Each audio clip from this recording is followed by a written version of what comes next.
dengan saya di sini menggantikan ketua kami yang sedang ada acara lomba, yaitu yang pertama kami akan melakukan perkenalan. Jadi izinkan saya mulai. Perkenalkan, nama saya Maulana Henakya Syafatawi dari absen 34 dan teman saya Agustia Aura Diva, absen 3. Saya Hanifah Amelia Syafitri, absen 24. Saya dari Keisha Studi Winarsi, absen 14. Saya Elita Dika Pertama Wijaya, absen 25. Nah, dari kan sudah berkenalan. Nah, selanjutnya daripada itu kami akan menjelaskan kenapa kami memilih presentasi kami, yaitu dari bidang seni dua dimensi atau 2D. Nah, kenapa kami memilih itu? Karena yang pertama kami milih itu ya karena kan kami berkelompok dan pastinya ada perbedaan-perbedaan dari minat kami, dan kami sepakat bahwa bidang seni dua dimensi ini dapat menyatukan kami karena dalam menyampaikan materi atau dalam presentasi ini menyampaikan materi dalam seni bidang dua dimensi itu dapat mencakup semua orang dapat mengerti dengan mudah dan dapat memahami dengan lancar juga. Selain itu, penyampaian materi dalam seni dua dimensi ini juga memudahkan kami dalam pembuatan proyek presentasi kami dengan cukup mudah dan dengan waktu yang cepat seperti itu.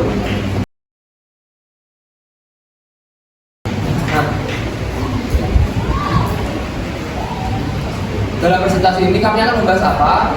Ya, nah dalam presentasi kami yaitu akan membahas sejarah awal mula VOC, yaitu kami membaginya menjadi 3 bagian, yaitu sejarah datangnya VOC ke Indonesia atau sejarah pembentukan VOC di Indonesia. Yang kedua adalah kebijakan VOC yang ada di Indonesia, dan ketiga adalah masa pertumbuhan atau berakhirnya pelaksanaan VOC di Indonesia. Nah, yang pertama yaitu sejarah awal mula VOC di Indonesia akan disampaikan oleh teman saya, yaitu Hanifah Amelia Syafitri dan Dara Besar. Pada beliau kami persilakan.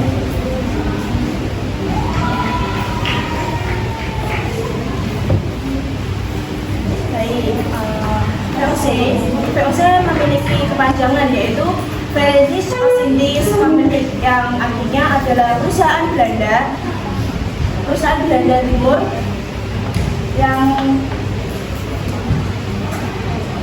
sejarah awal VOC. Keberhasilan Portugis dalam menguasai Malaka dan juga menguasai daerah-daerah rempah-rempah diikuti oleh bangsa negara asing, salah satunya adalah Belanda. Pertama kali Belanda datang ke Indonesia dipimpin oleh Cornelis de Houtman yang tiba di Banten pada 1596. Misi Belanda pada saat itu hanyalah melakukan perdagangan dan mencari rempah-rempah. Sebelum terbentuknya VOC, perusahaan Belanda datang sendiri untuk melakukan ekspedisi sendiri. Yang mencari rempah-rempah dan melakukan perdagangan. Namun hal ini membutuhkan biaya yang sangat banyak. Jadi Helen Zeppelin atau disebutnya 2017 membentuk VOC pada 20 Maret 1602 di Amsterdam.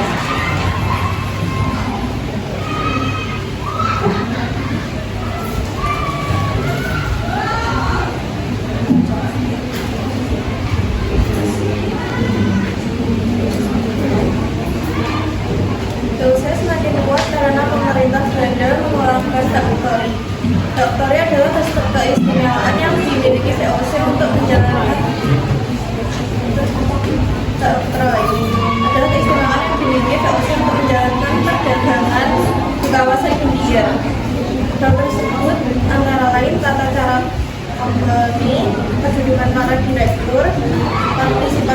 dagang dan cara pengumpulan modal atau pajak.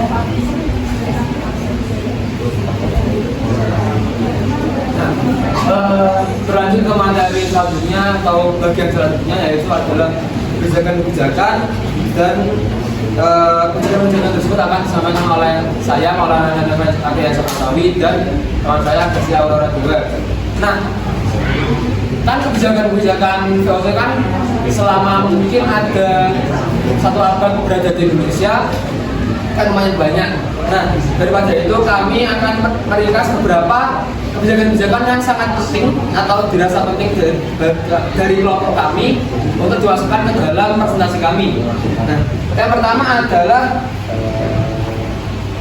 penguasaan pelabuhan dan pendirian benteng-benteng untuk melaksanakan monopoli perdagangan.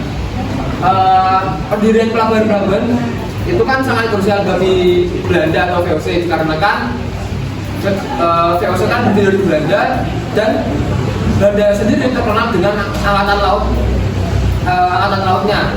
Kalau teman-teman pernah mendengar tentang Dutchman kan, Dutchman itu orang Belanda.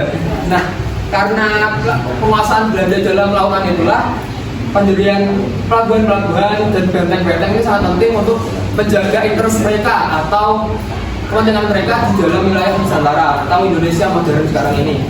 Nah, selanjutnya yaitu pelaksanaan politik divide et impera atau politik pecah belah. Seperti yang teman-teman sudah ketahui, politik divide et impera ini sangat mempengaruhi kebijakan Belanda di Indonesia dalam politik lokal yang ada dalam setiap pulau-pulau yang ada di Nusantara, seperti Pulau Jawa, Sumatera, dan sebagainya. Kalau Pulau Jawa, seperti yang sudah kita ketahui, ada kerajaan Sunda yang mungkin melawan saat itu kerajaan Mataram. Nah, dari pihak Belanda sendiri itu sudah melobi atau bekerjasama lah dengan pihak Belanda ini agar kepentingan di Pulau Jawa itu dapat teramankan melawan kerajaan Mataram atau Kesultanan Mataram yang saat itu sedang gencar-gencarnya dalam melawan kepentingan Belanda yang ada di wilayah Pulau Jawa. Nah, untuk selanjutnya yaitu pengangkatan seorang gubernur jenderal. Nah, seperti yang kita tahu, kan VOC ini sebenarnya adalah sebuah fungsi dagang atau perusahaan dagang yang dibentuk atas potensi bersama dari pedagang-pedagang Belanda yang ada di Indonesia agar memudahkan pencarian rempah-rempah dan monopoli yang ada di Indonesia ini ya. Nah, dari konsensus itulah akhirnya diangkat seorang gubernur jenderal agar VOC ini dapat mempermudah dan mempunyai satu tujuan dan satu komando yang sama agar dapat berjalan dengan efektif dan lancar.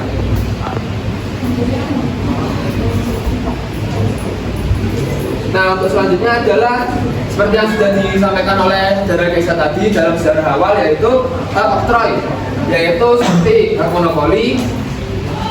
Nah, sedikit mengulang yang tadi, hak oktroy sendiri itu adalah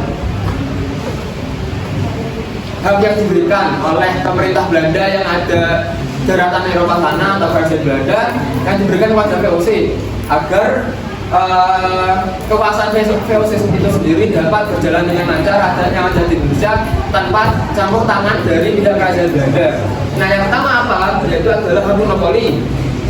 Yang kedua adalah hak untuk membuat uang sendiri. Yang ketiga, mendirikan benteng seperti yang telah tadi saya sebutkan. Yang selanjutnya adalah pelaksanaan perjanjian dengan kerajaan-kerajaan yang ada di Indonesia ini atau kerajaan lokal seperti yang tadi saya sebutkan adalah kerajaan Sunda. Lalu yang terakhir adalah hak untuk memiliki tentara seperti itu. Nah, untuk selanjutnya akan dilanjutkan oleh teman saya.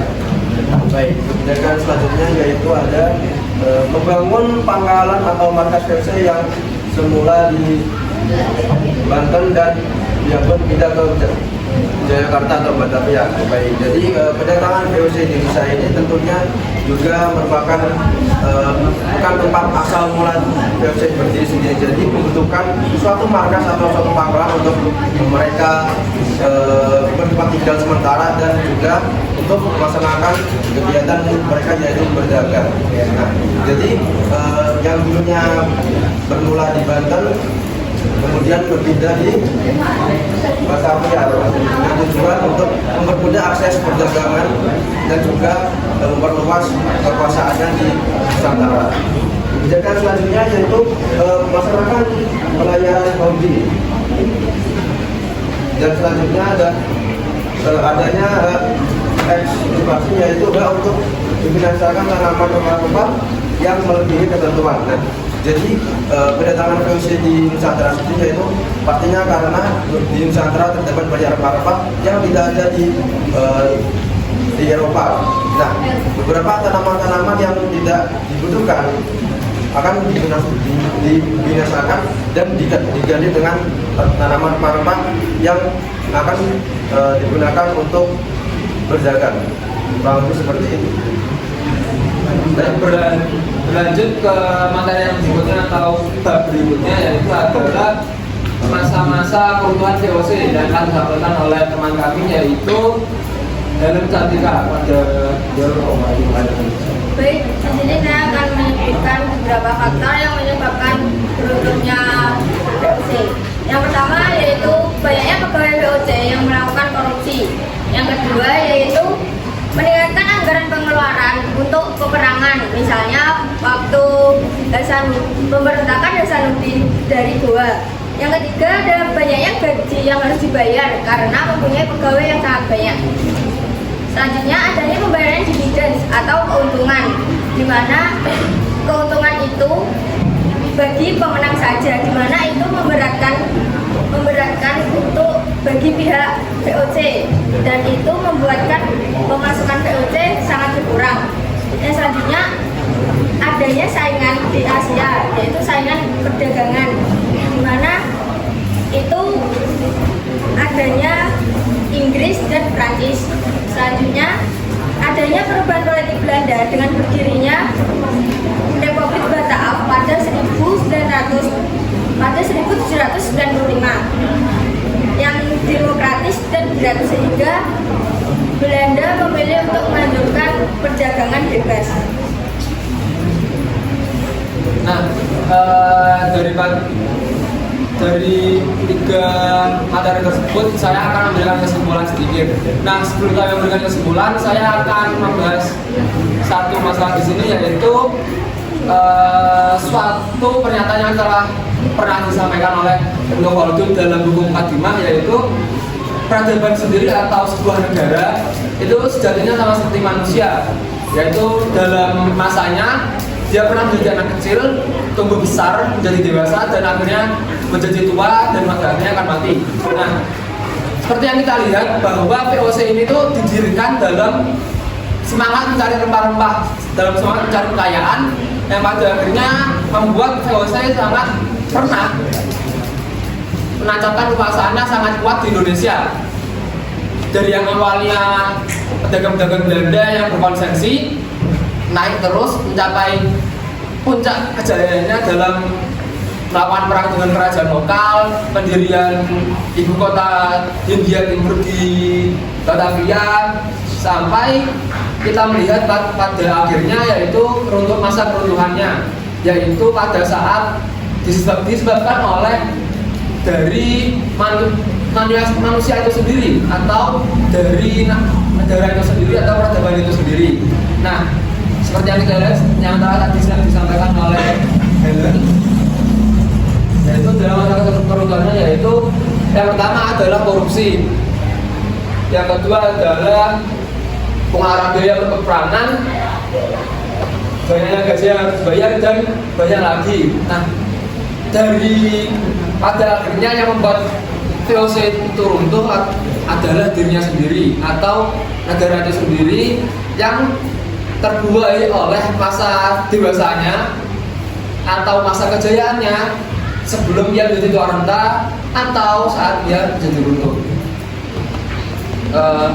Mungkin itu cukup sekian dari kami. Ada pertanyaan?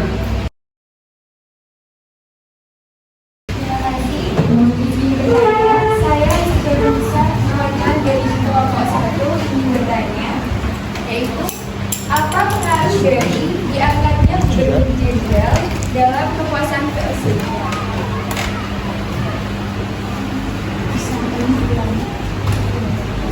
Baik. Apa pengaruh dari diangkatnya gubernur jenderal dalam kekuasaan VOC? Komisi yang maupun dari kelompok 2 izin mengajukan pertanyaan. Sebelumnya terima kasih atas kesempatan yang telah diberikan. Untuk pertanyaannya, tadi disebutkan bahwa VOC memiliki kebijakan-kebijakan, di mana salah satu kebijakannya adalah pendirian pelabuhan dan benteng-benteng yang bertujuan untuk menjaga beberapa kepentingan. Nah, kepentingan apa saja yang dijaga dan tujuannya apa saja? Terima kasih.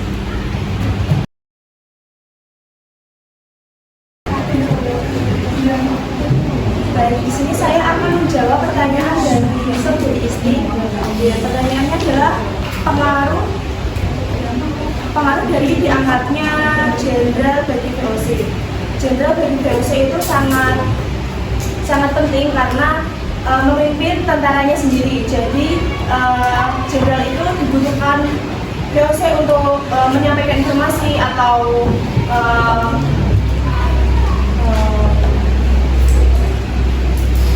menyampaikan informasi, juga mengawasi perdagangan itu berjalan lancar atau tidak, seperti itu.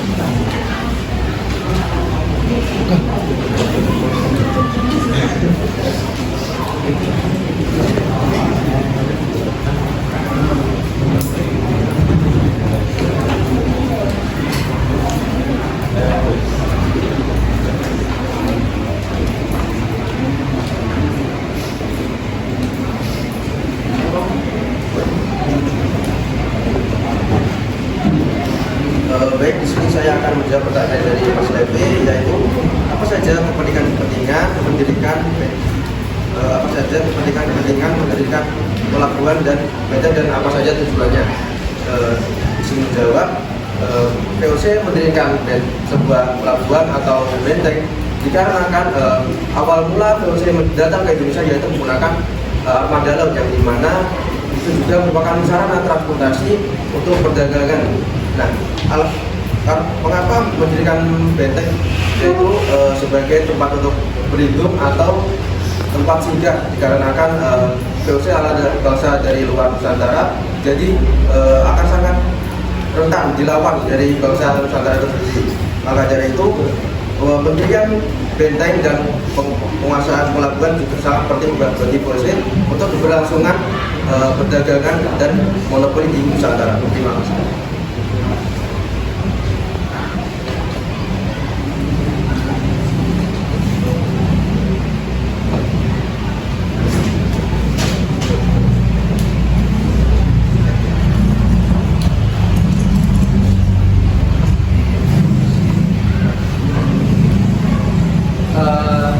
Mungkin cukup sekian presentasi dari kelompok kami terkait dengan sejarah awal mula VOC yang ada di Nusantara. Mungkin banyak dari materi yang kamu sampaikan ada yang salah atau perlu koreksi di dalam, dan kami mohon maaf yang sebesar-besarnya apabila ada dari kata kami yang salah atau tidak mengenakan teman-teman. Cukup sekian, terima kasih. Wassalamualaikum warahmatullahi wabarakatuh.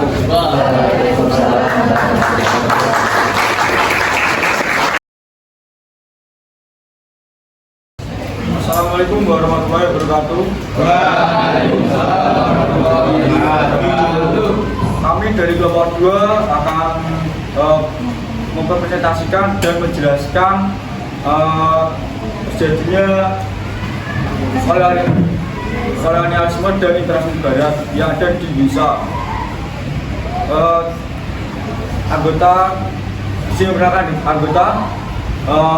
Saya Kademras Dewa Lama selaku ketua, dan teman saya. Perkenalkan, saya Levi Josiah Malku, absen 31. Perkenalkan, Nama saya Alif Benjamin Zahra Sipa, nomor absen 32. Perkenalkan, nama saya Abisma Putra Pradana dari absen 12. Perkenalkan, nama saya Fitri Ainun dari absen 21. Perkenalkan, nama saya Friska Tiara Icayanti, nomor absen 22.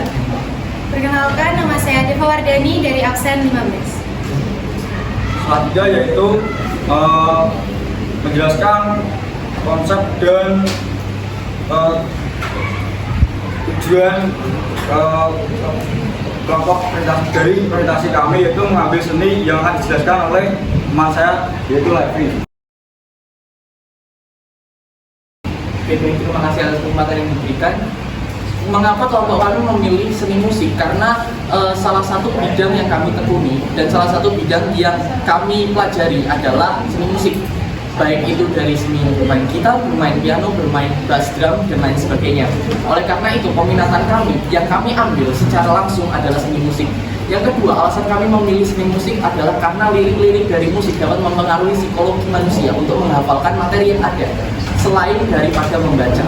Oleh karena itu, seni musik sangat berpengaruh di dalam mengatur dan mempelajari bagaimana cara kita menghafal dan bagaimana cara kita mengimplementasikan materi yang ada. Untuk itu, tanpa berlama-lama, kita akan langsung menyampaikan materi melalui nyanyian dan musik.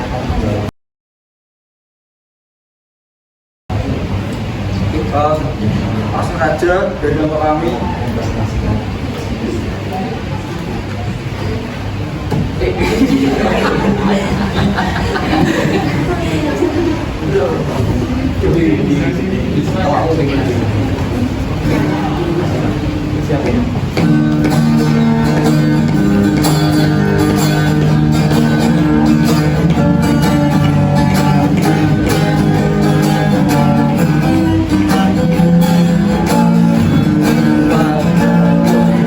Ketiga, faktor-faktor lahirnya kolonialisme dan imperialisme barat. Ayo kita perhatikan. Yang pertama, faktor emas. Yang kedua, faktor kejayaan. Yang ketiga, faktor agama. Ayo kita perhatikan. Yang pertama, faktor emas yang menjadi dorongan utama bagi bangsa-bangsa barat untuk menjajah dunia. Keinginan memperoleh kekayaan melalui emas, rempah-rempah dan bahan mentah lainnya. Yang kedua, kejayaan, dorongan politik militer menjadi faktor penting dalam kolonialisme. Yang ketiga, faktor agama yang menjadi faktor utama penyebaran agama dalam kolonialisme.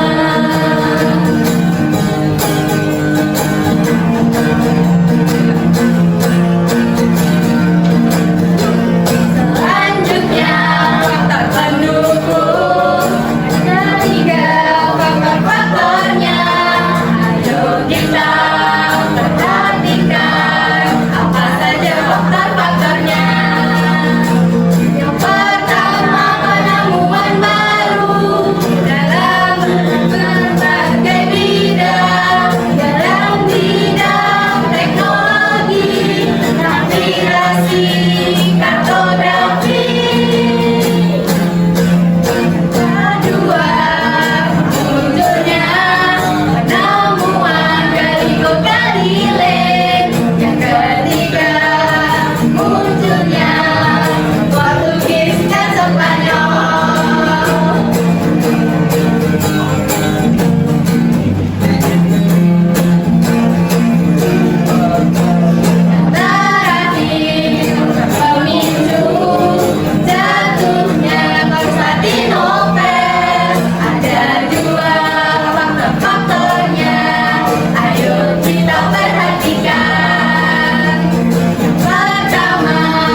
itulah presentasi dari Bapak kami.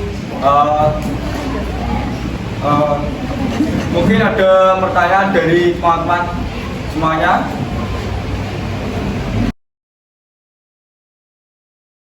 Saya mau nanya dari kelompok 4 di tanya, yaitu kan tadi ada 3 faktor utama, yaitu yang pertama adalah emas,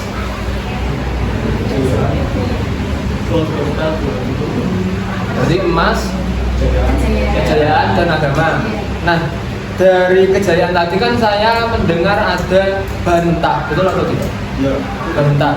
Nah, dari emas. Nah, untuk dari faktor emas itu kan ada penyebatan bahan mentah itu sendiri dan ada rempah-rempah yang lain. Nah, dari bahan mentah itu sendiri bisa disebutkan, maksudnya ada bahan-bahannya yang bahan mentah ini tuh apa gitu. Saya disekolahkan dari kelompok 1, mengapa jatuhnya Konstantinopel menjadi salah satu faktor pemicu bagi kolonialisme dan imperialisme. Terima kasih. Oke, baik. Sendiri kan faktor gold sendiri kan tujuan untuk memperoleh kekayaan. Nah, kekayaan tersebut tidak hanya dari emas saja, tapi ada emas, perak, rempah-rempah, dan bahan-bahan mentah lainnya. Nah, bahan-bahan mentah lainnya itu adalah kekayaan yang ada di Indonesia, seperti sayur mayur, padi, dan intinya bahan-bahan yang kekayaan makanan yang ada di Indonesia yang bisa digunakan untuk kehidupan sehari-hari. Faktor utama pendorong daripada kolonialisme dan imperialisme Barat.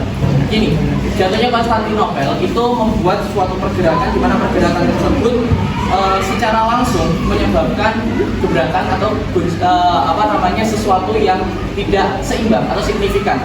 Nah, karena dari hal itu Konstantinopel memiliki peran penting di dalam berperan dalam kolonialisme dan imperialisme Barat. Oleh karena itu, ketika kita tadi mendengar materi dari nyanyian tadi kolonialisme dan imperialisme Barat, nah itu merupakan faktor-faktor di mana apa yang Konstantinopel lakukan terhadap bangsa Indonesia memiliki beberapa dampak. Kalau dari kolonialisme tadi, itu tadi ada dari penyebaran agama, dari pencarian kekayaan, dan dari pencarian kekuasaan. Lalu selanjutnya ada imperialisme. Di imperialisme tadi juga dijelaskan beberapa faktor kenapa Konstantinopel bisa runtuh. Nah, faktor-faktor tersebut yang menyebabkan adalah baik dari pemerintahan sendiri, baik dari koordinasi antara bagaimana Konstantinopel itu bisa bertahan, dan juga bagaimana cara Konstantinopel itu bisa tetap berjaya walaupun secara intim dia tidak bisa untuk memberikan secara langsung dampak atau manfaat yang telah dilakukan terhadap bangsa-bangsa lain. Begitu, terima kasih. Ini presentasi dari kelompok kami. Sekian, wassalamualaikum warahmatullahi wabarakatuh. Waalaikumsalam warahmatullahi wabarakatuh.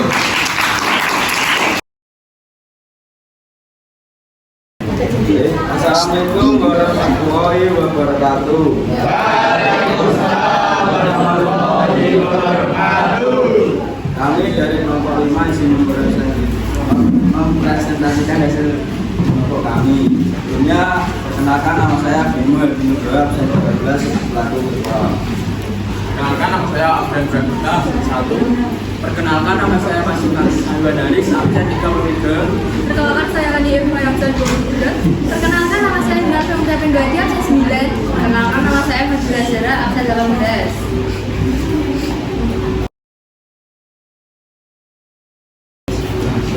Jadi kita memilih menyandarkan atletik itu sesuai dengan kelompok kita yang berdasarkan dinas bentukannya atletik. Jadi atletik itu seperti lompat, lari, push up, dan lain-lainnya. Kita memilih itu karena mudah menjelaskan dan tidak ribet.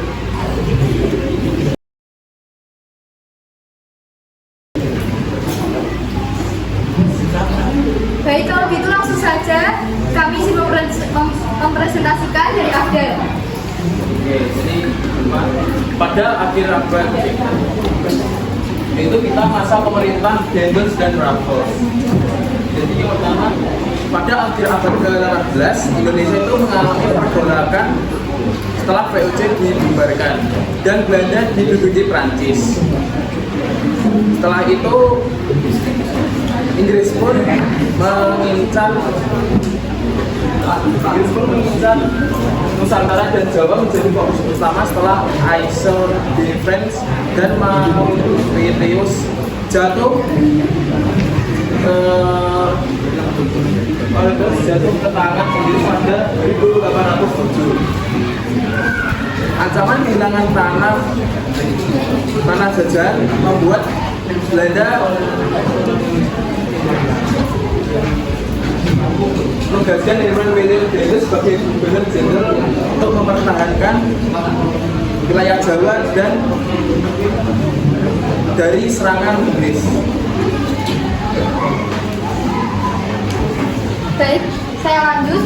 Dendels mengimplementasikan kebijakan pertahanan dan membangun jalan raya pos Anyer hingga ke Panarukan dan mendirikan benteng pertahanan, pangkalan angkatan laut, dan juga pabrik senjata.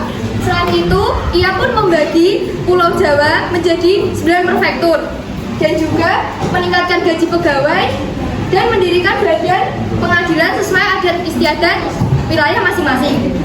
Baik, jadi saya akan menunjukkan 9 prefektur yang dibagi oleh Dendels, yaitu ada Tegal, Semarang, Rembang, Gresik, Surabaya, Pasuruan, dan Sumeneb berada di sini. Cuman mohon maaf kami tidak mencantumkan. Dan juga ada Surabaya. Terima kasih. Namun Dendels juga bertindak keras terhadap raja-raja Jawa dan mengubah jabatan pejabat Belanda di keraton minister dan mengenakan aturan perlakuan yang kontroversial. Sultan Yogyakarta Hamengkubuwana II bahkan digantikan oleh Sultan Hamengkubuwana.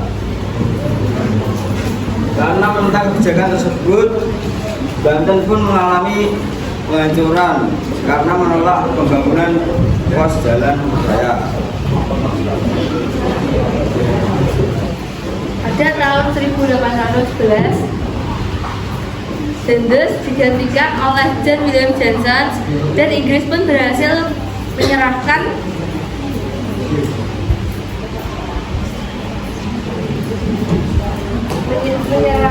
koloni Belanda ke tangan mereka melalui perjanjian Tutang. Thomas Stamford Raffles kemudian menjadi letnan gubernur, menerapkan kebijakan liberal, menghapus tanam paksa, ordi, dan perdagangan budak, serta mempromosikan kebebasan bertani dan mengelola tanah.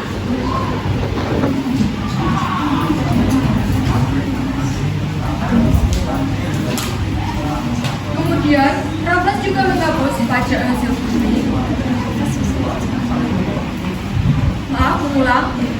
Kemudian, Raffles juga menghapus pajak hasil bumi dan sistem penyerahan wajib, membagi Pulau Jawa menjadi 16 prefektur, menjadi 16 karesidenan dan membentuk sistem pemerintahan Indonesia pada waktu itu mengikuti sistem pemerintahan pada Inggris. Namun kebijakan sewa Raffles gagal karena waktu itu rakyat Indonesia tidak sanggup menghadapi ekonomi keuangan. Kekalahan Napoleon dalam pertempuran Nancy pada 1813 membuka peluang bagi kembalingan Nusantara dan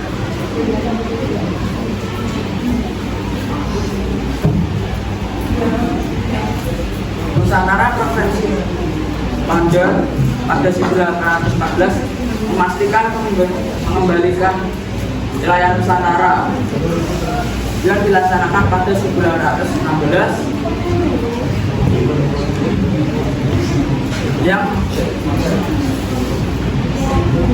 mengembalikan masa kekuasaan Raffles berakhir seiring dengan kembalinya Belanda ke Nusantara serta masa kedudukannya dalam masa pendudukan Inggris.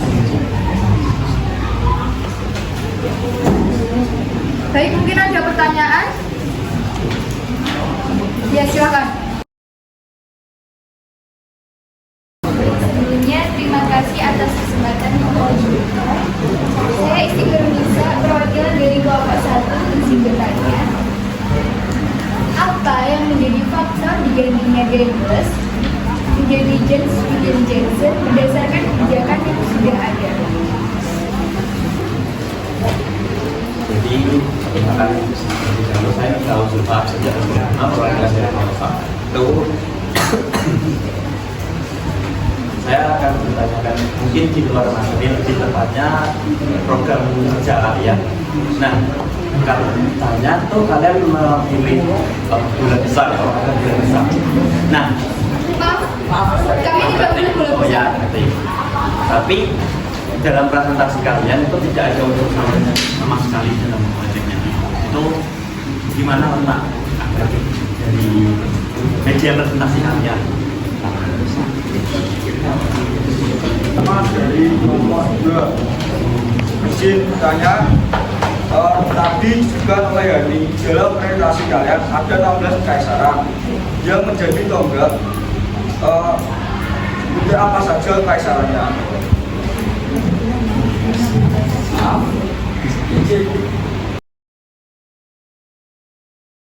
Apa yang menjadi faktor bergantinya Daendels menjadi William James? Jadi Daendels digantikan oleh James William Johnson dan menyerahkan koloni Belanda ke tangan mereka melalui perjanjian Bonpland. Thomas Stanford Raffles kemudian menjadi letnan untuk menerapkan kebijakan liberal menghapus tanah paksa, roti, dan perdagangan budak serta mempromosikan ekonomi.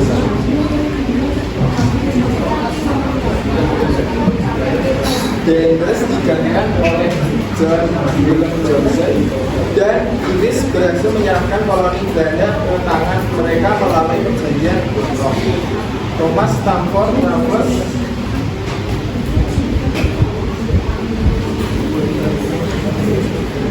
izin menjawab pertanyaan dari Zulfa. Kita dari bidang ATM itu dengan mengistilahkan nama-nama seperti Jatuh menjadi besar dan isi penyangga ya. Dan karena ini tempatnya tidak memungkinkan untuk contohnya seperti yang dibicarakan oleh Mahis tadi untuk push up, dan tempatnya kan tidak memungkinkan. kita mesti tanya Karis Sidenan ya.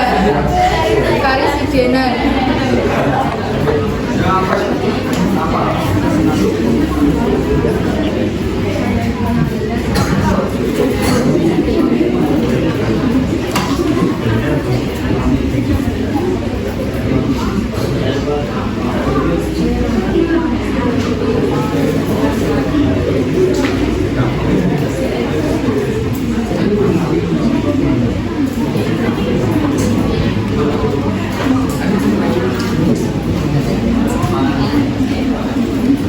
izin menjelaskan pertanyaan dari Kevin.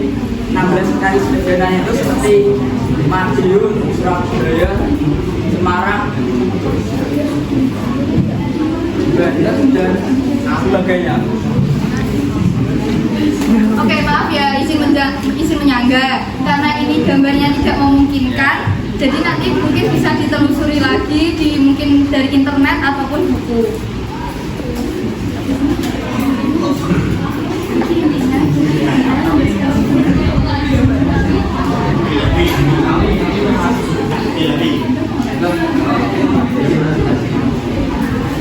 Jadi intinya tuh ambulans ke Rispedaran itu ada di sini ya.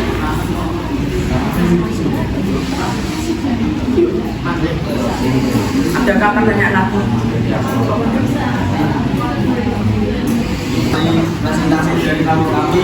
Kurang lebihnya mohon maaf. Assalamualaikum warahmatullahi wabarakatuh.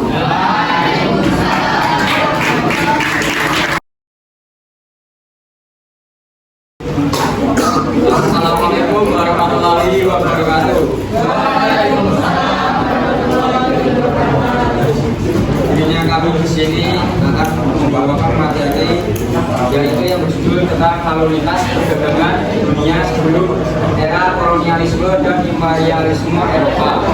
Sebelumnya izinkan kami perkenalkan terlebih dahulu perkenalkan nama saya Bati Marcelino Pamungkas dari absen 11 dan teman saya. Perkenalkan nama saya Miftahul Zulfa dari absen 35. Perkenalkan nama saya Abdurrahman Janabi dari absen 5. Perkenalkan nama saya Kairunisa Andrea Sukit dari absen 30. Perkenalkan nama saya Istiqo Nisa dari absen 20. Perkenalkan nama saya Jessica Ratula dan Marta dari absen 28.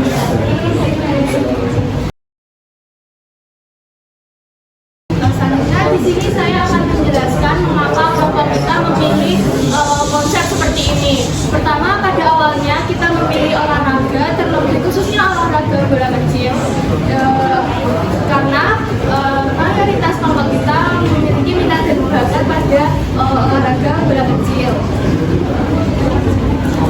Selanjutnya untuk cara kerja bola, di sini ada bola.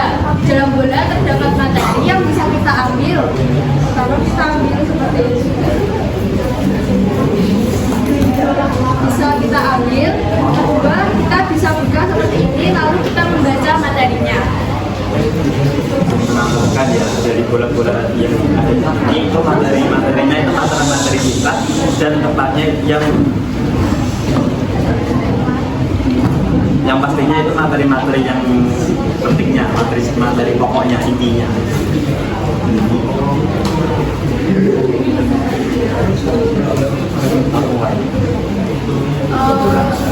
Izin menambahkan pada media presentasi kami ini mengambil tema yaitu seperti permainan bola biliar, karena bola biliar termasuk dalam permainan bola kecil.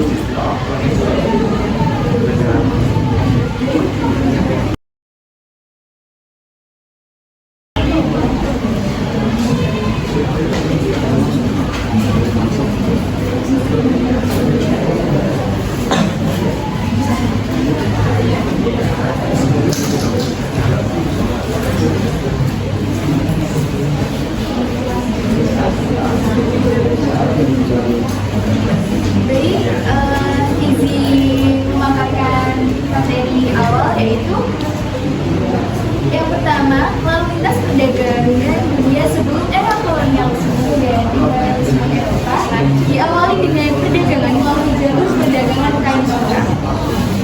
Aktivitas dari perdagangan ini menghubungkan bangsa-bangsa Asia Timur dan Tenggara, khususnya yaitu wilayah Mediterania dan juga Eropa. Kemudian selanjutnya jalur sutra ini mulai dibuka di Tiongkok sekitar tahun 139 sebelum Masehi dan berada di bawah kekuasaan dinasti Han, yang mana jalur sutra ini merupakan jalur terpanjang, yakni sekitar 6.400 km dan juga digunakan dalam kurun waktu yang lama, yaitu pada 1.500 tahun. Selain itu, rute ini selain digunakan oleh para saudagar, juga digunakan oleh para diplomat dan penjelajah Inggris dan juga negara-negara Eropa lain yang melakukan perjalanan menuju Tiongkok dan juga Jepang. Selanjutnya yaitu perjalanan yang melewati dimulai dari Xi'an di Tiongkok, melewati kota-kota dagang di Asia Tengah seperti di Uzbekistan dan kota-kota sumber air seperti salah satu kota di Tiongkok yaitu Kashgar yang berbatasan dengan Uzbekistan dan berakhir di Antioquia atau di Istanbul yang sekarang menjadi salah satu negara bagian dari Turki. Nah,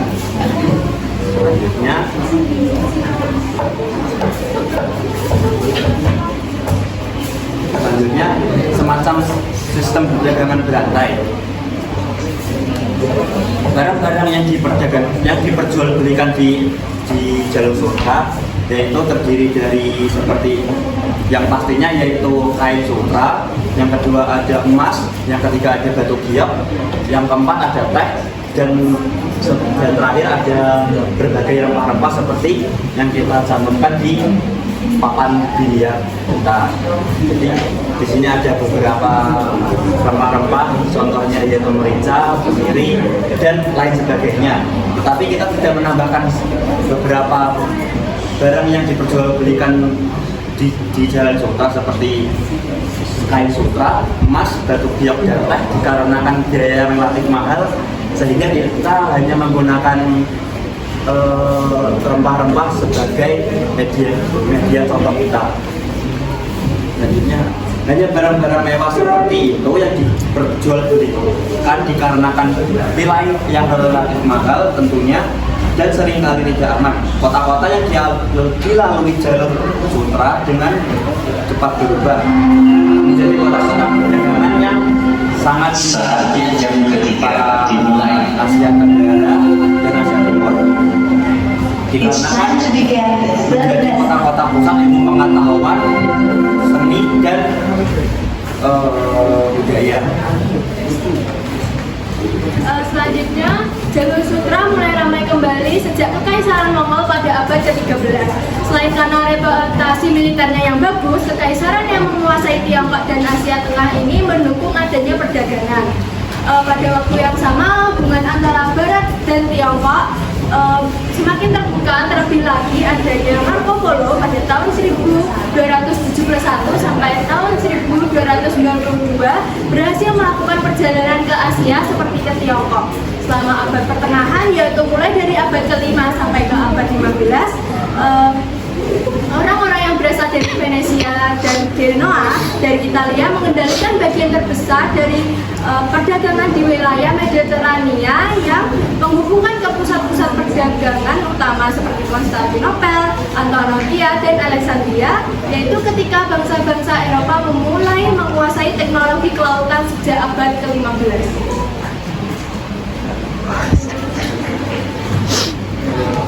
Selanjutnya, kekuasaan pedagang-pedagang Arab atas rute perdagangan di Asia dan Afrika perlahan-lahan mulai berkurang. Aktivitas perdagangan melalui darat mulai tergantikan oleh kapal-kapal barat dengan teknologi yang baru dan dilengkapi dengan persenjataan yang canggih.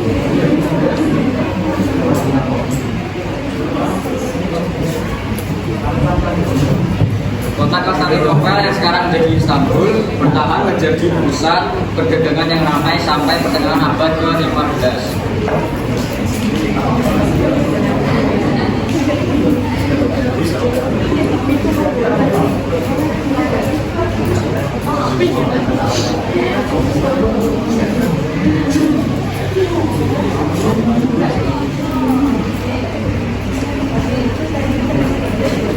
Selanjutnya, menurut Posponegoro dan Noto Susanto, pada masa Praksara, penduduk Indonesia dikenal sebagai pelayar yang tangguh dan mampu mengarungi lautan lepas dalam rangka kegiatan perdagangan.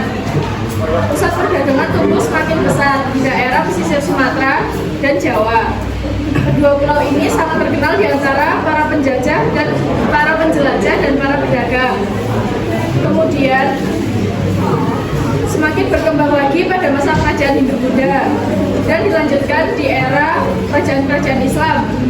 Pada masa ini, kerajaan Nusantara banyak yang memiliki hubungan dengan India, Tiongkok, Pahang, Vietnam, dan Thailand. Rempah-rempah yang berasal dari Kepulauan Maluku banyak dijual ke kerajaan-kerajaan di Sumatera atau para pedagang-pedagang asing dari Tiongkok, India, dan Arab. Kerajaan Hindu-Buddha dan Kesultanan Islam memainkan peran penting dalam perjalanan perdagangan ke Nusantara. Beberapa contoh dari kerajaan Hindu-Buddha yang berperan dalam perdagangan di Asia Tenggara yaitu adalah Kerajaan Sriwijaya dan Majapahit. Pada masa Islam, Kesultanan Aceh sangat mendominasi di daerah Selat Malaka. Karena itulah membuat bangsa Barat kesulitan merebut dominasi tersebut. bangsa Indonesia yang akan kaya akan sumber daya alamnya menjadi daya tarik sendiri bagi negara-negara dalam perdagangan internasional sejak dahulu. Dengan mengandalkan lautan sebagai jalur perdagangan, kerajaan dan kesultanan Indonesia bangkit dan jatuh dalam merebutkan dan mempertahankan jalur perdagangan tersebut.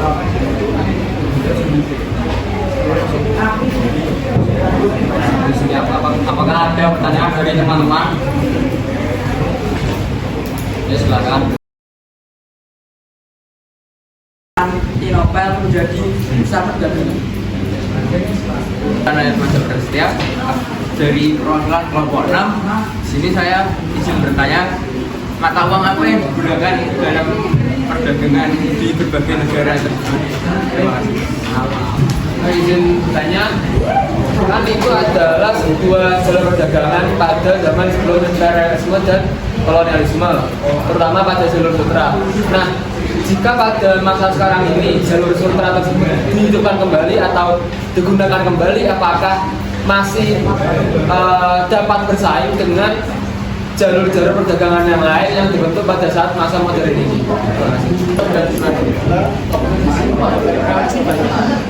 Apa saja daerah yang mencakup jalur sutra? Absen 4 sebenarnya mengenai bila lalu lintas pastinya akan melintasi berbagai negara. Dalam setiap negara apakah ada pemungutan pajak? Seperti itu. Terima kasih.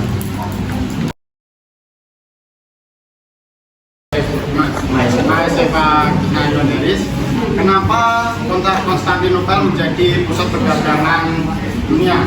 Yang dikarenakan pada saat itu jalur perdagangan di darat yang menghubungkan antara Eropa dan Asia harus melewati Konstantinopel atau Turki, di mana Turki atau Konstantinopel menerapkan pajak bagi siapapun yang berdagang di sana, yang membuat orang-orang Eropa kesulitan karena pajak yang besar. Maka dari itu orang-orang Eropa memikir otak untuk membuat kapal yang dimana mereka akan mencari jalur sendiri. Terima kasih.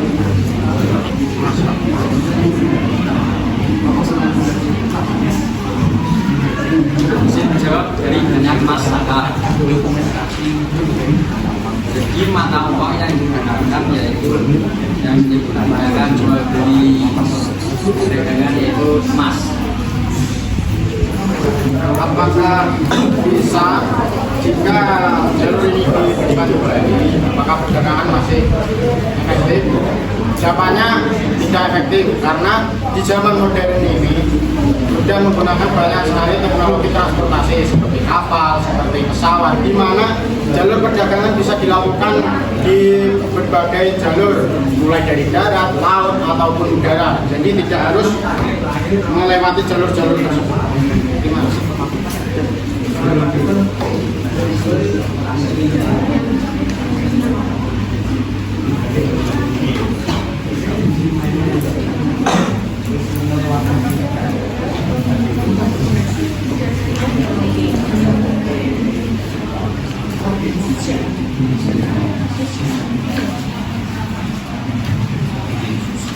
Menjawab dari pertanyaannya, dari kota apa saja yang mencakup dari jalur sutra?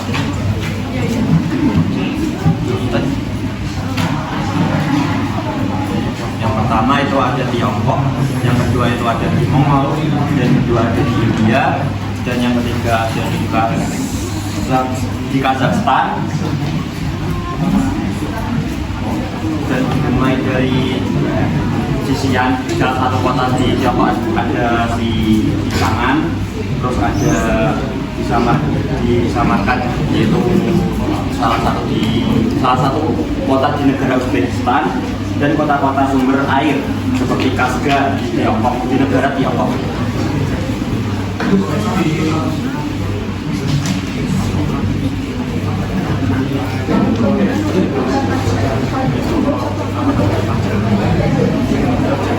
Baik, saya akan menjawab pertanyaan dari Fadli yang mana dari soal apakah ada pemungutan pajak dari daerah yang dilewati.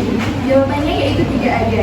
dikarenakan pemungutan pajak itu hanya diberlakukan pada daerah tertentu saja, sedangkan daerah-daerah bagian daerah lain yang melewati itu tidak diberlakukan pajak.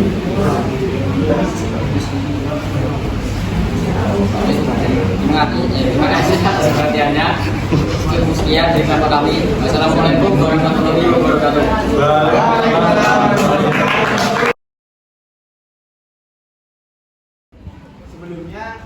Sebelum itu kami izin memperkenalkan diri. Saya sendiri Muhammad Dawa Kurniawan, absen 38. Saya Ipan Tekna Basri, absen 26. Saya Saka Beritan Air Mansur, absen 39. Saya Margariti Cahyani, absen 4. Saya Ahmad Abdi, absen 6. Saya Vita Tani, absen 3. Nah, jadi teman-teman di sini kita langsung saja ke materinya. Materinya adalah masa kekuasaan Belanda kedua. Jadi saya sedikit untuk menjelaskan. Jadi pada materi ini kita menyusun ada 3 topik utama. Yang pertama yaitu tentang kebijakan tanah paksa. Yang kedua adalah kebijakan pintu terbuka atau open door, dan yang terakhir adalah kebijakan politik etis, yang dimana kebijakan ini masih berkesinambungan pada masa kekuasaan Belanda kedua.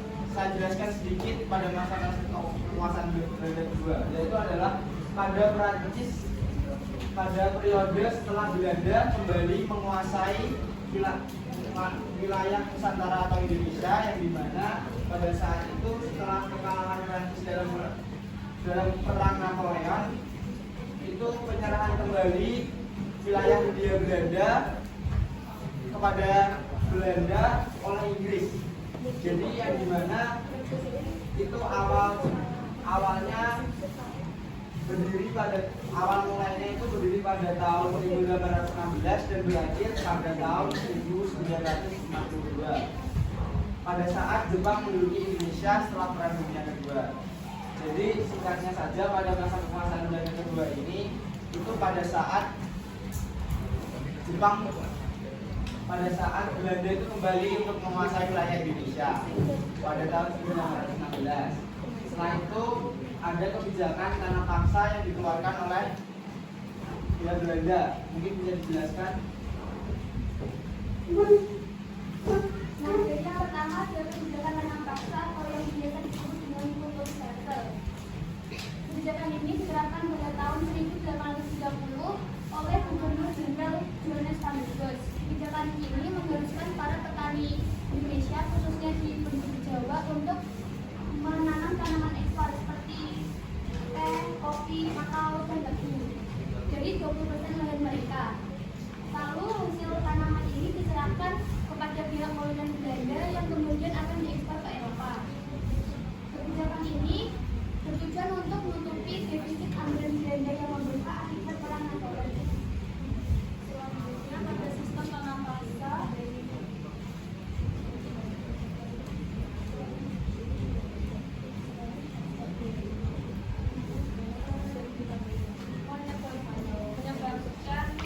menyebabkan kelaparan dan wabah penyakit, sehingga angka kematian meningkat tajam. Di sisi lain, berkat kultur stastra penduduk Jawa lebih mengetahui siklus tanaman. Adapun tokoh yang menentukan yaitu Edward Decker. Disebut juga dengan multilateralisme.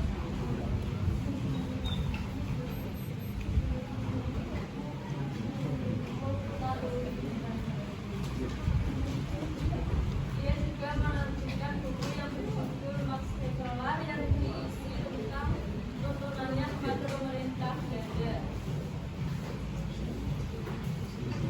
Kemudian selanjutnya ada kebijakan pintu terbuka atau yang disebut juga open door policy. Kebijakan pintu terbuka ini diterapkan pada tahun 1870 sampai 1900. Kebijakan pintu terbuka ini bertujuan untuk membuka akses investasi dan ekonomi bagi pengusaha-pengusaha asing, terutama di Eropa. Kemudian ada 3 faktor dari kebijakan ini terbuka. Yang pertama investasi asing. Pemerintah pemerintahan Belanda membuka pintu lebar-lebar bagi perusahaan asing untuk menanamkan modal yang ada di Indonesia. Yang kemudian eksploitasi sumber daya alam. Kebijakan ini memungkinkan eksploitasi besar-besaran terhadap sumber daya alam yang ada di Indonesia untuk keuntungan bagi perusahaan. Kemudian juga tenaga kerja. Kebijakan ini juga menyebabkan peningkatan kebutuhan tenaga kerja yang sebagian besar dipenuhi oleh tenaga kerja pribumi melalui sistem kerja paksa atau dengan upah kerja. Jadi secara singkatnya perusahaan-perusahaan asing di Eropa menanamkan modal di Indonesia untuk memperoleh keuntungan, tetapi tidak menyebabkan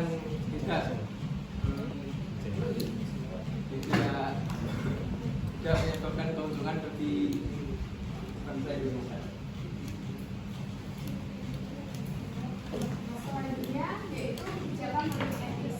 Sistem politik etis adalah suatu pendekatan dalam pemerintahan yang dimana mengutamakan prinsip-prinsip moral dan etika dalam pengambilan keputusan. Nah, sistem politik etis ini muncul di Indonesia pada masa penjajahan Belanda, terutama pada awal abad ke-20. Sebagai respon terhadap kondisi sosial dan ekonomi yang tidak adil.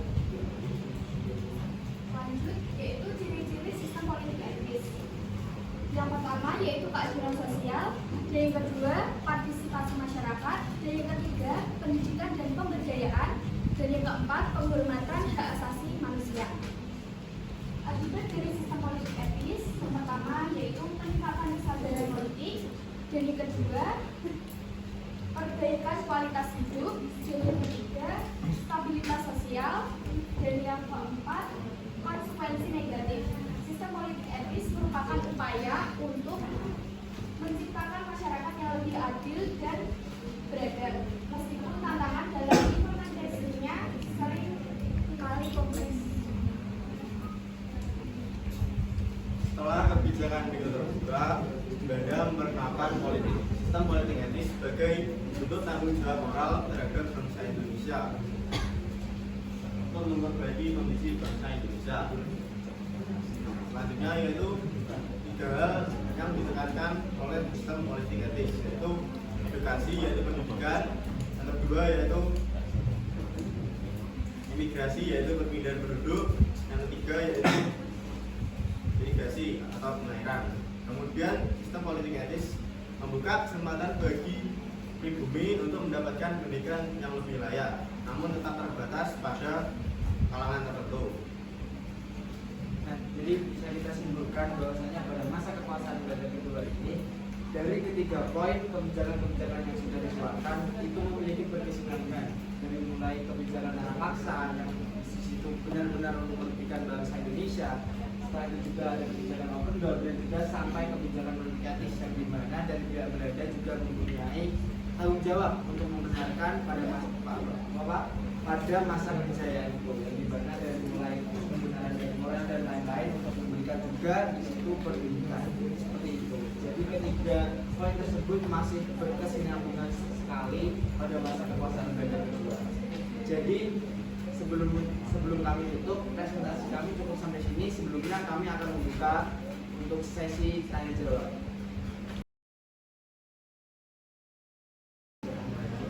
Mengapa pada kebijakan diberlakukan penanaman tanaman impor karena para petani Indonesia, dan mengapa tidak langsung dari hasil kekayaan alam yang berasal dari Indonesia itu? Terima kasih sudah memberikan kesempatan untuk bertanya. Saya Maulana Dehan dari kelompok manajemen bertanya. Kan nanti disampaikan oleh Mas Saka, yaitu VOC itu membuka selebar-lebarnya penanaman modal di daerah Nusantara atau Indonesia modern sekarang ini.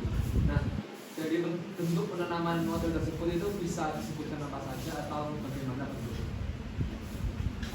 Kesempatan yang telah diberikan, perkenalkan nama saya Video Siapa dari kelompok 2. Pertanyaan saya itu tentang mengenai materi kultur sel atau tanam paksa yang dilakukan untuk memenuhi atau menutupi kerugian, di mana kerugian tersebut cukup banyak. Dan pertanyaan saya mungkin simpel, berapa tahun kultur stelsel dilakukan dan dampak negatif apa yang diterima masyarakat dari adanya kultur stelsel atau tanam paksa? Sebelum perkenalan diri, perkenalkan nama saya Ludwina Mezana Silva dari kelompok 2. Saya izin bertanya mengenai politik etis yang ada 3 hal tadi, edukasi, imigrasi, dan irigasi. Untuk yang edukasi sendiri itu tadi disebutkan kalau masih terbatasnya edukasi pendidikan. Nah, itu apa penyebab dari masih terbatasan dari edukasi pendidikan tersebut? Ya, kenapa itu melakukan kekayaan impor seperti itu, penanganan impor?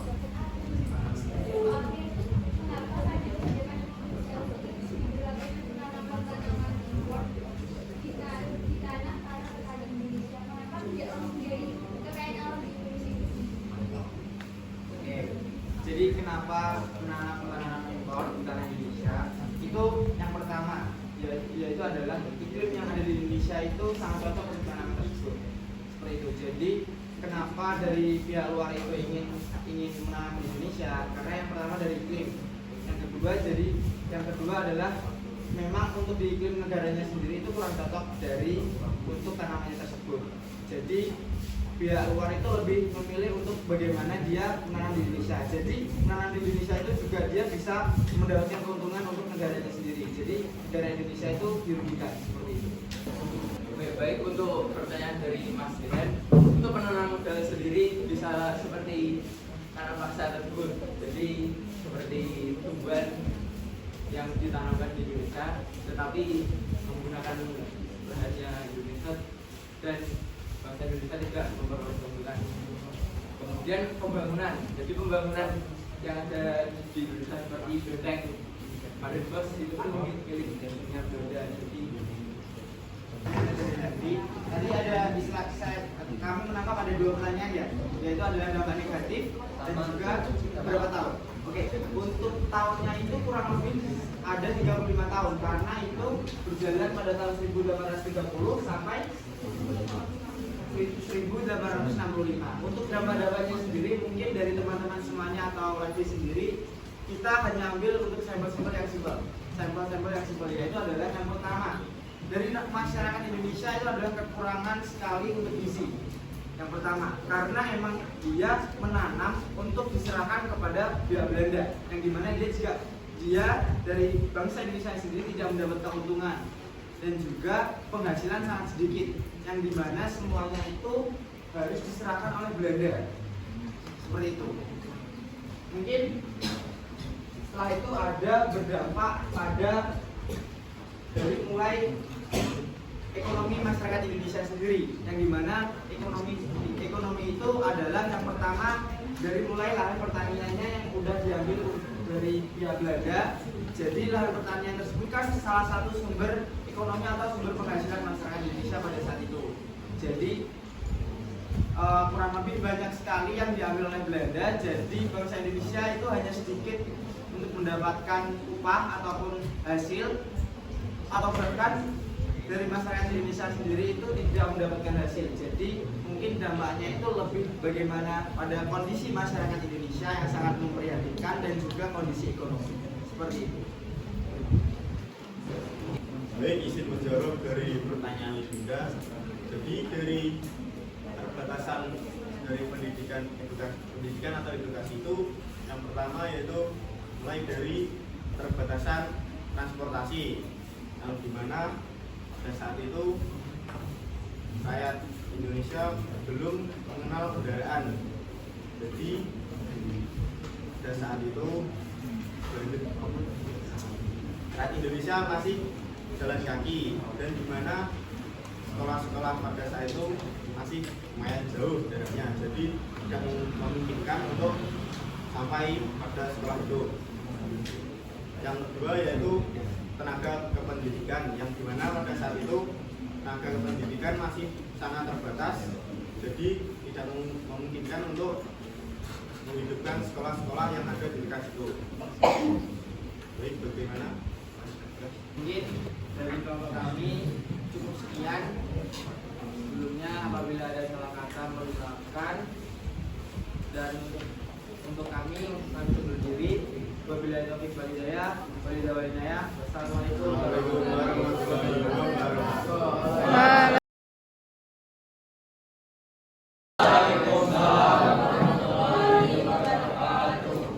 Kami dari kelompok 3 yang ingin menjelaskan kolonialisme dan imperialisme bangsa Eropa, dan kami akan menjelaskan tentang mengapa kami memilih bidang yaitu sepak bola. Sebelumnya perkenalkan, saya Fajar Rizky Saputra dari absen 19. Saya Ahmad Fajar Mawan absen 4. Saya Muhammad bin Mana absen 37. Saya Rizky Pratiti absen 16.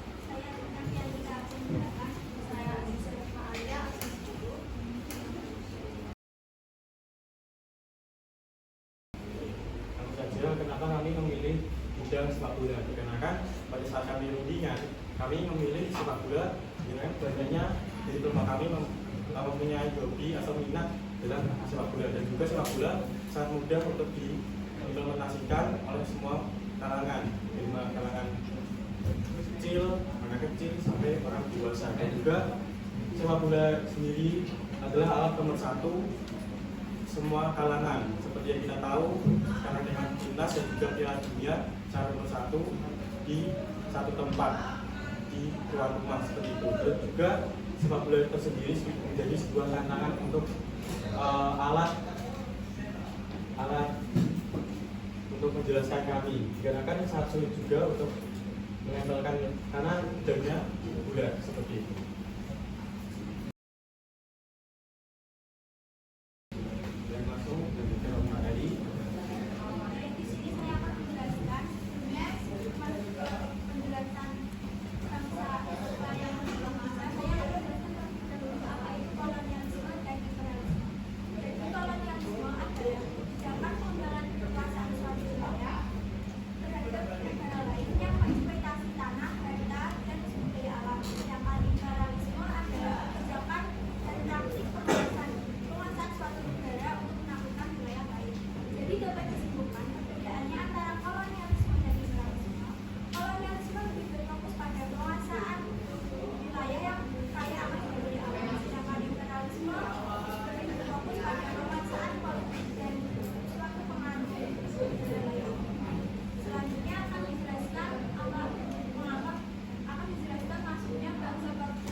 Bangsa Barat yang pertama kali berhasil masuk ke Indonesia adalah bangsa Portugis dan bangsa Spanyol. Bangsa Portugis memulai penjelajahannya yang dipimpin oleh pelaut yang bernama Bartolomeus Dias. Pada tahun 1486, Bartolomeus ingin menjelajah ke India, namun gagal dikarenakan armada yang dipimpin oleh Bartolomeus tidak setuju dikarenakan kejauhan, sehingga penjelajahannya tersebut hanya sampai di ujung selatan Afrika yang kini dikenal sebagai Tanjung Harapan Baik atau Cape of Good Hope. Impian Bartolomeo kemudian dilanjutkan dan diwujudkan oleh Vasco da Gama yang berhasil mencapai Calicut, India pada tahun 1498. Kemudian bangsa Portugis melanjutkan penjelajahannya ke Malaka pada tahun 1511 yang dipimpin oleh Alfonso de Albuquerque. Masuknya bangsa Spanyol di Indonesia. Christopher Columbus adalah orang Spanyol pertama yang melakukan penjelajahan melewati Samudra Atlantik dan juga di benua Amerika. Kemudian penjelajahan yang mengira awalnya telah mencapai di India. Kemudian penjelajahan berikutnya dilanjutkan oleh Magallanes dari Spanyol. Melintasi Samudra Pasifik, melewati ujung selatan Amerika dan mencapai Filipina pada tahun 1521. Dan yang membuktikan bahwa bumi itu bulat. Setelah kematiannya, ekspedisi ini dilanjutkan oleh Sebastian Elcano yang pada tahun 1521 telah berhasil tiba di Tidore yang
adalah tentang Portugis masuk ke Indonesia. Nah, itu mungkin dari masuknya Portugis ke Indonesia itu memiliki dampak paling menonjol atau paling berpengaruh. Jadi pertanyaannya adalah dampak yang paling menonjol atau berpengaruh dari kedatangan Portugis itu apa ke Indonesia? Bisa dijelaskan? Terima kasih. Jelas dari kelompok 4 ditanya, kan tadi Sultan Banten sendiri itu marah pada Belanda dan akhirnya Spanyol mau sendiri Belanda dari Banten. Betul.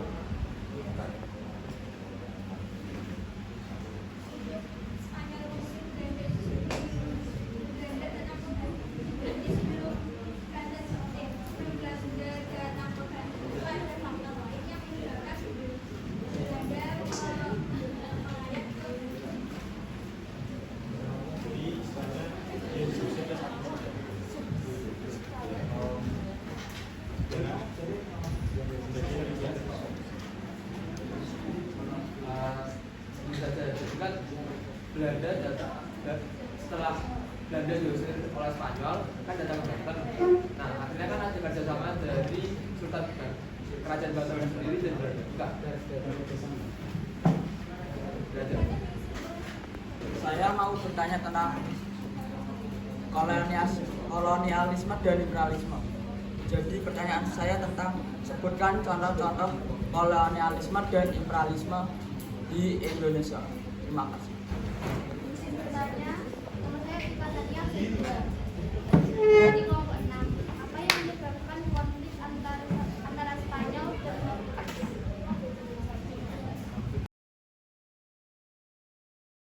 Spanyol dan akhirnya pergi ke Thailand, dan juga pada saat itu bangsa Belanda juga diusir oleh bangsa Banten. Dikarenakan sekalian jawab dari pertanyaan kelompok 1 lagi, bahwasanya kenapa bangsa Belanda diusir oleh bangsa Banten, karena sikap yang kurang ramah. Ya, ini saya jelaskan dulu. Ini. Jadi bersinambungan oleh pertanyaan oleh Dean, bangsa Belanda itu diusir oleh bangsa Spanyol dari bangsa yang pertama.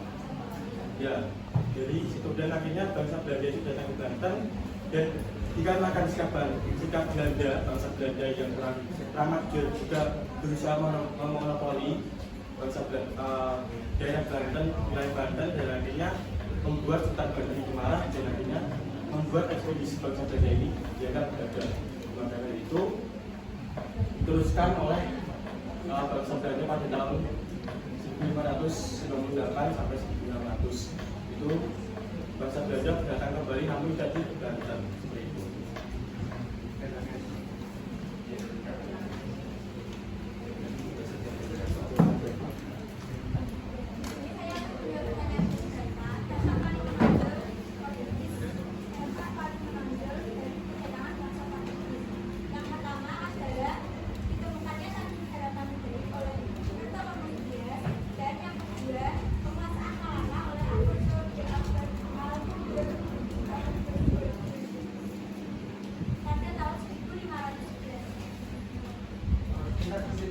Nanti dari mulai penguasaan Malangan sampai sistemnya apa ya? Kurang kita dengar.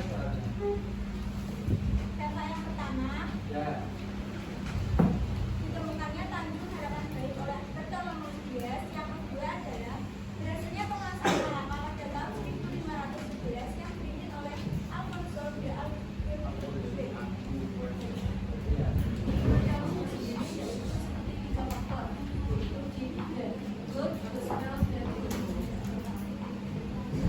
Ya, untuk terkait kolonialisme. Jadi untuk kolonialisme bahwasanya di sini bangsa Eropa itu berusaha memonopoli perdagangan yang ada di Indonesia, dan juga banyak mempekerjakan rakyat Indonesia atau penduduk pribumi untuk mempekerjakan, dan juga hasilnya itu diperjualbelikan di bangsa lainnya atau keuntungannya itu diambil sendiri oleh bangsa Belanda, seperti yang dijelaskan oleh teman-teman sebelumnya. Tersebut diakibatkan oleh pembagian wilayah yang pada akhirnya diselesaikan oleh perjanjian Saragossa.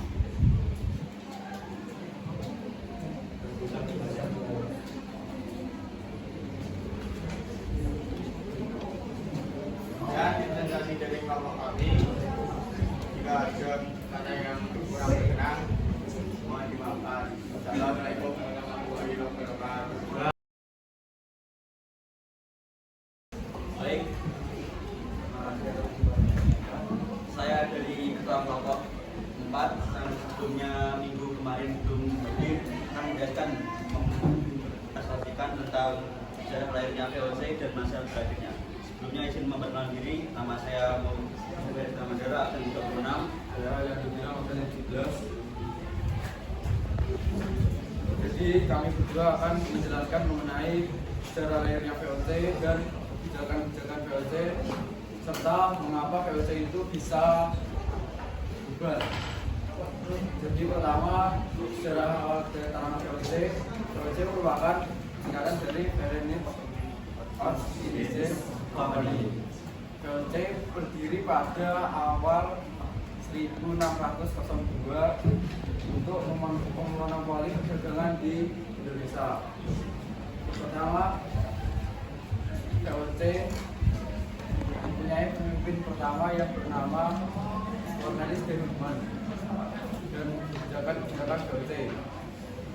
Kebijakan VOC diantaranya peraturan digunakan VOC untuk mengawasi perdagangan rempah-rempah dan memberlakukan pajak kepada rakyat Indonesia. Serta yang ketiga, menginginkan pedagang-pedagang lain selain Belanda. Yang keempat, menentukan luas area penanaman rempah-rempah serta menentukan jumlah tanaman rempah-rempah. Selanjutnya, masa berakhirnya VOC.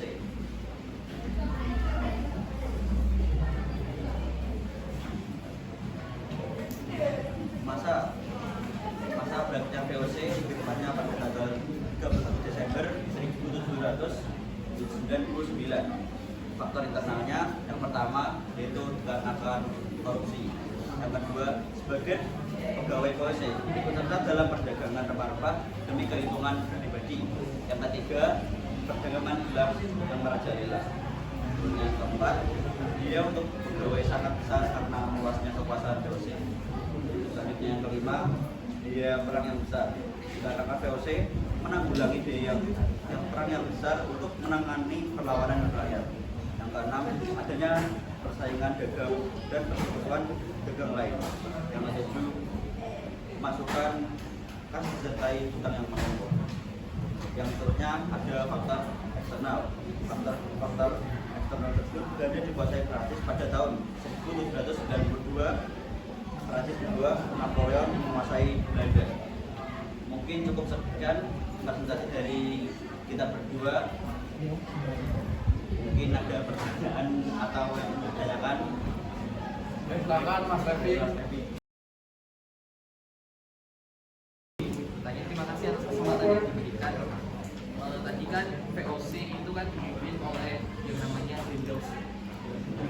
Pada abad ke-19 VOC itu kan dibubarkan company-nya.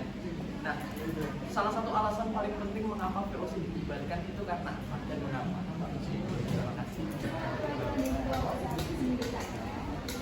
Mendapatkan dari manakah biaya peran VOC untuk melakukan peperangan atau perlawanan?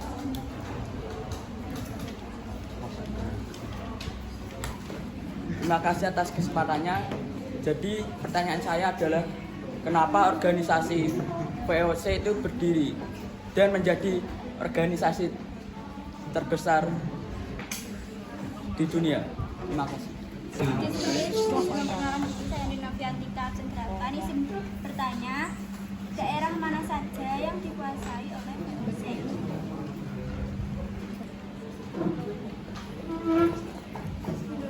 Sebelumnya terima kasih. Pertama, saya Friska Tiara Jayanti dari kelompok 2. Pertanyaan saya, kebenaran apa yang dapat membuktikan bahwa anggota kaderisasi VOC mengkorupsi sekian bulan? Paling penting VOC bubarkan adalah VOC kalah bersaing dengan Inggris dan Prancis, serta di dalam internalnya sendiri banyak yang korupsi, serta atasannya tidak sanggup membayar anak buahnya karena Jadi itu adalah alasan VOC dibubarkan. Ya, jadi tidak VOC sendiri cuma korupsi pada bawahannya. Kurang lebih seperti itu saya terima. Yang ketiga, karena apa? Dia saya tadi didapatkan dari perdagangan yang hasil memonopoli tadi. Ya, kami bisa untuk bahan-bahan tersebut. Dia hasilnya tersebut dari perdagangan yang dapat memonopoli, akhirnya diolah tersebut, akhirnya untuk bisa membiayai apa? Bisa membiayai bawahannya tersebut. Seperti itu. Jadi terima.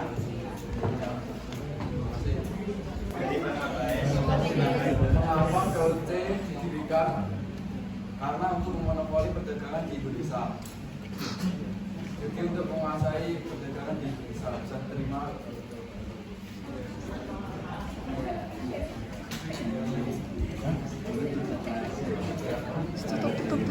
Tutup. Ya, mungkin cukup. Ya, terakhir. Daerah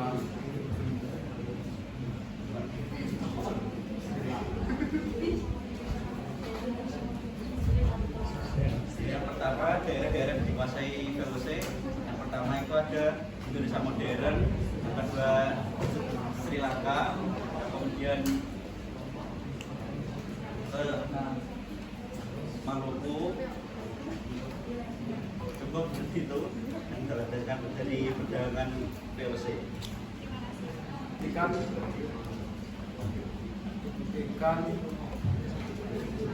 dan adanya korupsi itu, habis itu VOC bangkrut akhirnya bubar.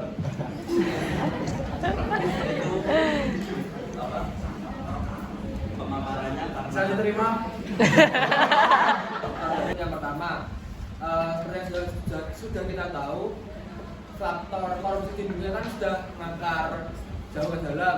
Nah, itu dari sejarah kita bisa kita tarik ke belakang, yaitu dengan hadirnya korporasi VOC atau kelompok dagang VOC itu sendiri.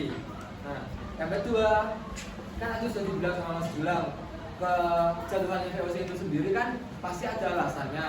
Nah, dari alasan tersebut kan sesuai sejarah atau cerita-cerita rakyat kan bisa ditarik kesimpulan bahwa VOC itu sendiri jatuh karena hutang internal atau masalah internal itu sendiri, yaitu korupsi dan masih banyak lagi. Tadi yang dikatakan oleh saudara Nian bahwasanya cerita rakyat, berarti apa yang dikatakan Nian itu tidak fakta karena cerita rakyat itu seperti mendongeng seperti itu. Izin menandakan lagi kan cerita rakyat itu sendiri diambil dari kisah nyata ya, atau didasarkan pada kisah nyata. Nah, pada masyarakat zaman dahulu kan bagaimana cara kita menyampaikan cerita tersebut. Nah, kita masyarakat zaman dulu disampaikan dengan cara bercerita atau akhirnya menjadi lama-kelamaan menjadi dongeng. Jadi seperti itu bisa dikatakan fakta atau tidak itu? Fakta. Kan Karena cerita rakyat tersebut dapat diambil dari kisah nyata. Ya. Nah, pada akhirnya menjadi kisah dongeng dan ada catatan tersendiri bahwa cerita tersebut itu nyata. Itu kan berarti ya kan seperti yang saya bilang tadi, itu kan antara nyata tapi tidak nyata kan, karena setiap orang kan bisa merekayasa seperti itu. Pendapat orang mestinya berbeda-beda dan juga implementasi dari setiap orang kan juga berbeda pendapat orang atau pandangan orang. Berarti kan tidak ada seperti kejelasan orang itu turun sendiri seperti itu. Nah, tadi dijelaskan cerita rakyat bukan opini atau pendapat seperti itu. Izin jawab, kan tadi sudah saya jelaskan bahwa dongeng itu tersebut itu menjadi manifestasi dari sebuah kisah nyata. Jadi kisah nyata dongeng tersebut dapat terjadi karena kisah nyata tersebut bukan karena dongeng tersebut diciptakan atau bagaimana, tapi dongeng tersebut menjadi ada karena kisah nyata tersebut atau fakta tersebut. Jadi kan sebelumnya bahwasanya ya tadi dibilangnya kan dongeng, sekali lagi dongeng, bukan opini, bukan atau observasi langsung. Itu kan tadi bilangnya dongeng. Bahwasannya kalau kita tahu dongeng itu adalah bisa diciptakan oleh seperti kita sendiri, kita mendongeng seperti itu. Jadi menurut saya sendiri ya, kata yang Anda bilang itu menurut saya kurang, karena ada yang bilang itu cipta rakyat dan dongeng seperti itu. Jadi presentasi yang kami tulis ini berdasarkan dari internet. Ya. Jadi itu bisa saja itu fakta, bisa saja itu dari rekayasa. Yang saya masalkan itu adalah terkait informasi, maksudnya kita juga lihat dari artikel atau internet. Itu biasanya faktual. Namun tadi dibilang dongeng atau cerita rakyat. Terima kasih. Dan kedua, mohon maaf tidak ada salah kata maupun perbuatan. Akhirul kalam. Wassalamualaikum warahmatullahi wabarakatuh.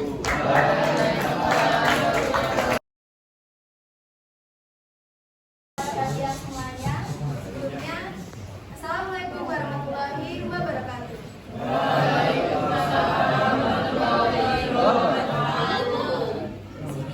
Nama saya Alvina Febrianti Darmawan, absen 7. Saya akan mempresentasikan mengenai lalu lintas perdagangan dunia sebelum era kolonialisme dan imperialisme dari kelompok 1.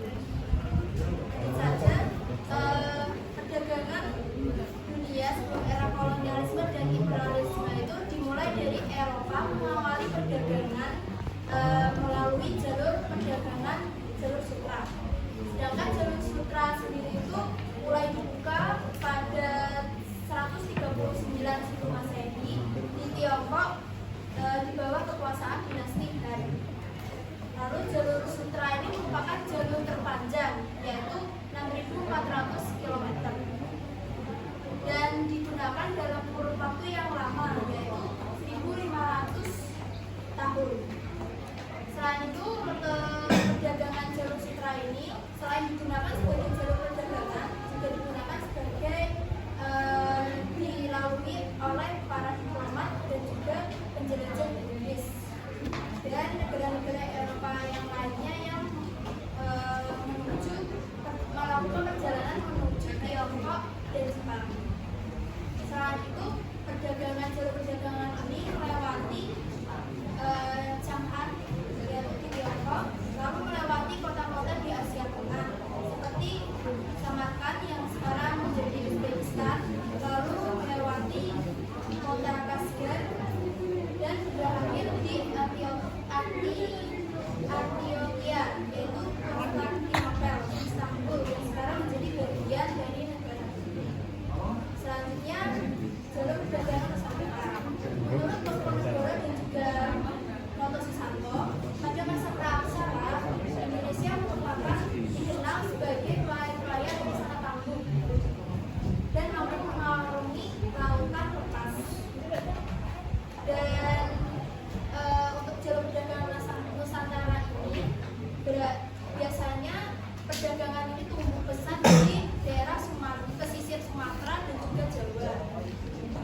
Perdagangan apa yang melewati jalur sutra? Pada dinasti Han. Perdagangan apa yang melewati jalur sutra pada dinasti Han? Barang yang diperjualbelikan di jalur sutra itu ada satu biok, kain sutra tentunya, terus sama emas dan perak.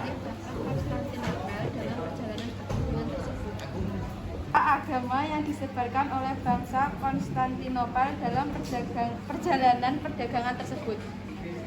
Saya Farida Dwi Cahyani, perwakilan dari kelompok 6. Apa perbedaan jalur perdagangan sebelum dan sesudah era kolonialisme?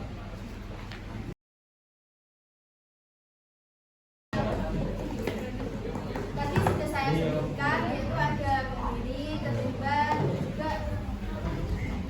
dan juga rumah-rumah yang ada di Nusantara. Bisa diterima?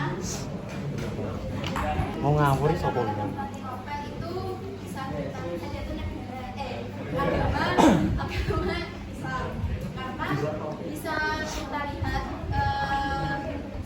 dominasi masyarakat yang mendominasi di Konstantinopel itu yaitu masyarakat yang beragama Muslim.